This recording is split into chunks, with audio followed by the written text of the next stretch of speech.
Hey guys, how's it going? I'm back here with another video today, having my evening coffee. So all to those having coffee, cheers.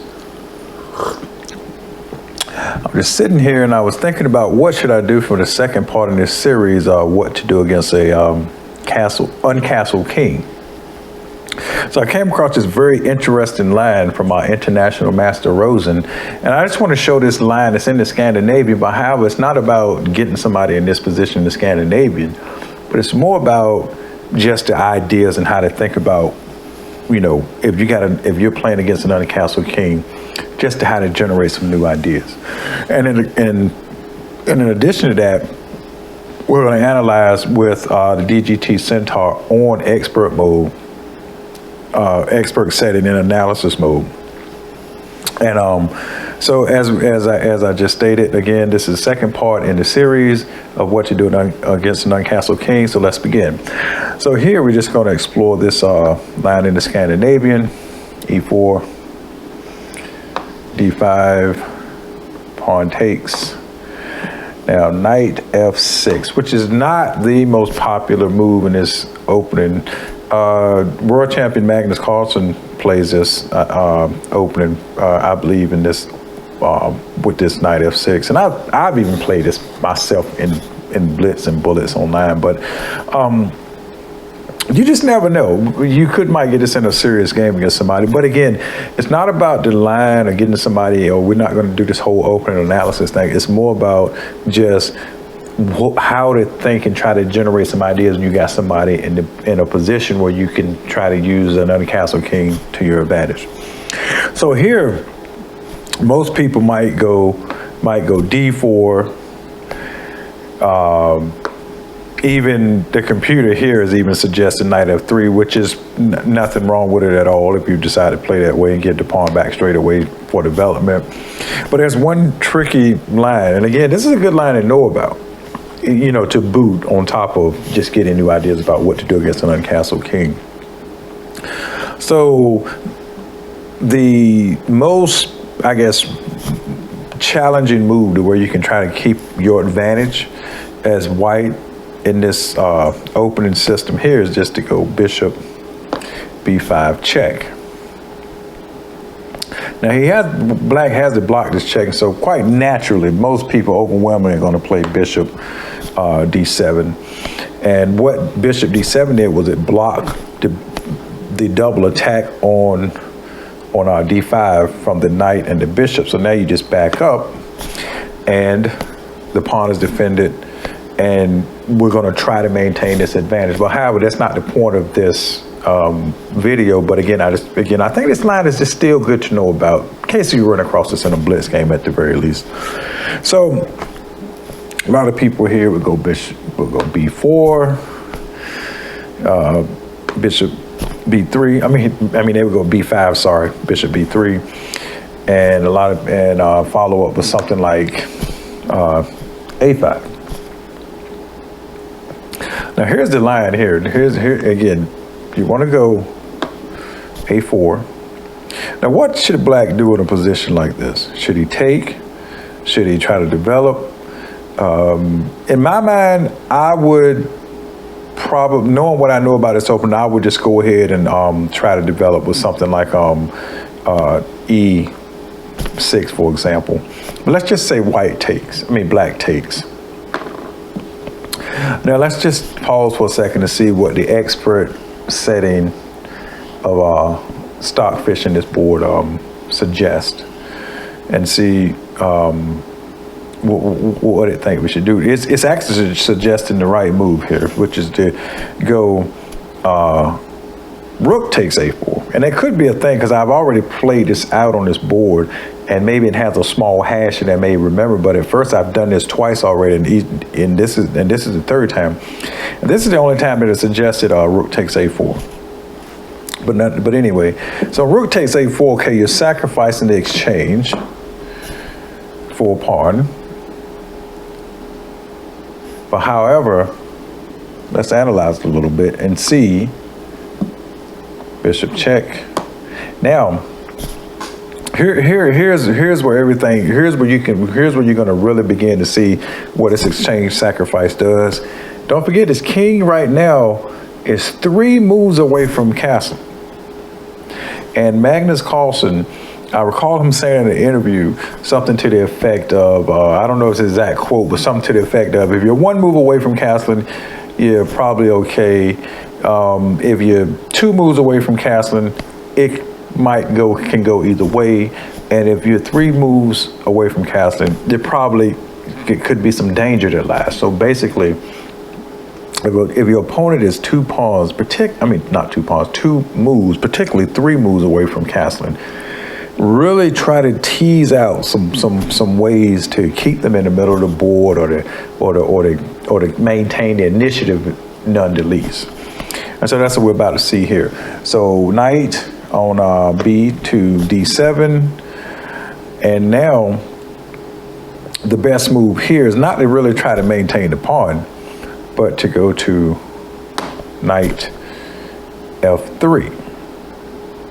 Now, however, if black was to say take this pawn, for example here, bishop here,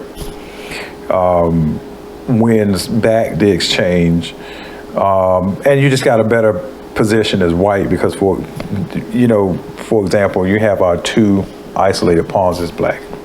So white is definitely, if he was to go for this line here, it'd definitely be better for white. Okay, go back. So he could try E6, but that runs into Queen E2. The pawn's undefended. And then if he goes this way, it's only blocking his queen a little bit more. So then follow up here, something like knight here, and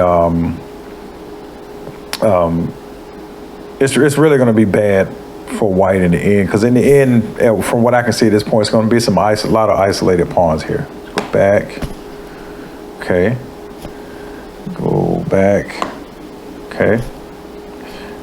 We go back. We go back. All right. So really, in this case, a lot of time, black is going to go G6, right? And again, this is not about the opening, but again, it's okay to pay attention to the opening in this case.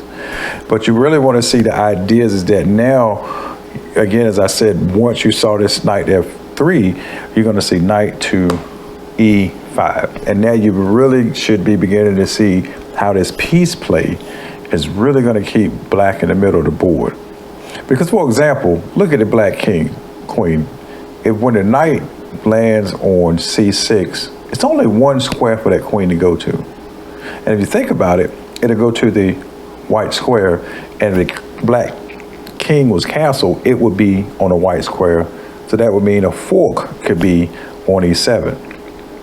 So that's the first thing you want to notice here, and kind of think about, can I keep somebody in the middle of the board with some sort of fork, with some sort of check? You don't always have to sacrifice pieces, to keep a king in the middle of the board. So when he goes G7, when he goes G6, 95, if he go bishop G7,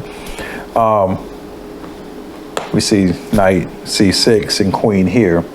Now, if you look at this position here, this is quite, now we can begin to see this is quite awful for black. Because, for example, if he castled, this would be, wait a minute, let me make that actuate here. Sorry about that. If he was to castle here, it would just simply be, why is that not taken here? Check. Okay, but anyway, let's just say if he castled, you could always take this pawn and go check, and you can fork his queen. We'll worry about this setup here later. So we know he's not going to do that, right? Okay, go back. Now, if it's queen to C8. Sorry, never mind. I forgot. That's why it's not working right. So queen to C8. So in this case, you would just go pawn to C4. I got a little excited there. I'm sorry about that, but because these ideas are so exciting to me. So if you really look at this little structure here, where you got this bishop backing up this knight, these two pawns. I mean, it's really hard to deal with his black. So you can't castle again. Now we can actuate it. So if he was a castle, for example, there would be this check here, forking the king and queen. Okay, let's go back. All right, we go back. Say if he was to push this pawn here, trying to get a little breathing room, you know, queen comes here. So again, we see all these moves where it's piece play really keeping this king in the middle of the board. And if white was to say, you know, black was to say, come here, the line that I like here is just simply here just to go ahead and, I mean, you could play d4 if you want to, but I would just go ahead and castle and allow him to castle, because if he castled, you just takes with check. And in fact, another move to consider other than castling is to just go queen e2 and you're threatening mate. You're just getting your queen in a good position, more centralized, taking over this this file here, and you're protecting this pawn here. I mean, it's a lot going on here for white. So anyway, let's go back here. And so in the end, I mean, there's really not a lot for black to do here. And I think the recommendation, the best recommendation here is to go king f8, which again, you can see the king has lost his right to castle. You got your rook kind of blocked in at the moment. So again, the main ideas here in this video I want to share with you is like, first of all, pay attention to how many moves that it would take your opponent to castle.